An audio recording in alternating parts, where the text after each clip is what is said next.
As a result, the Taoiseach's credibility is increasingly eroded and his authority to govern is increasingly undermined. The fact is that the Taoiseach is being treated no differently by the tribunal than any other politician at local or national level who had to appear before the tribunal.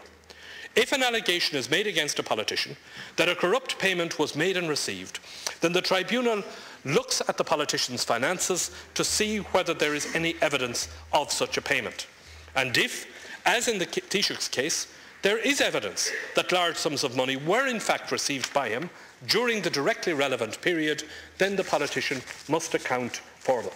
Let's simplify what's going on here, because with all of the questioning and why is the tribunal going there and why are they asking him about personal money and why are they asking him about his marriage and so on, personal matters that nobody wants to go into. Let's understand exactly what's happening here. A witness at the tribunal has claimed that Mr. Ahern took a bribe of £80,000. That's the allegation. What the tribunal does is they look at the individual's accounts. They do this for everybody against whom an accusation is made.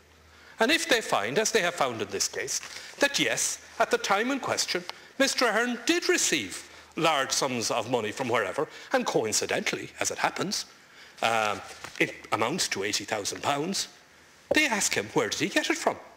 And Mr. Ahern has offered an explanation, combination of dig out money from friends, money that he got in Manchester, the money that Mick Wall brought in a suitcase and put on his table in the office in Drumcondra.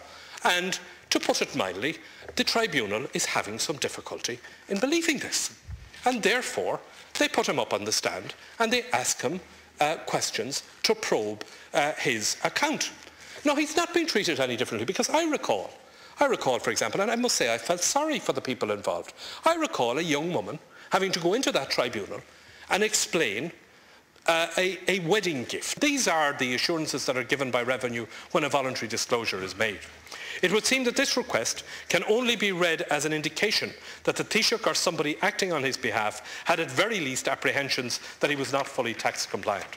So a central question facing the Taoiseach is how he could in 2006 been seeking to make a voluntary disclosure about tax fares dating back to 1992, when during the interim period, and specifically in 2002, he made a formal statutory declaration that his affairs were in order and that he was entitled to a tax clearance certificate. Last week, the Taoiseach was quoted as saying, "I made a voluntary disclosure and I think that the Revenue have accepted that position." This claim that the letter from his tax advisor had in fact been accepted by the Revenue as a voluntary disclosure was heavily qualified by him in the House earlier today.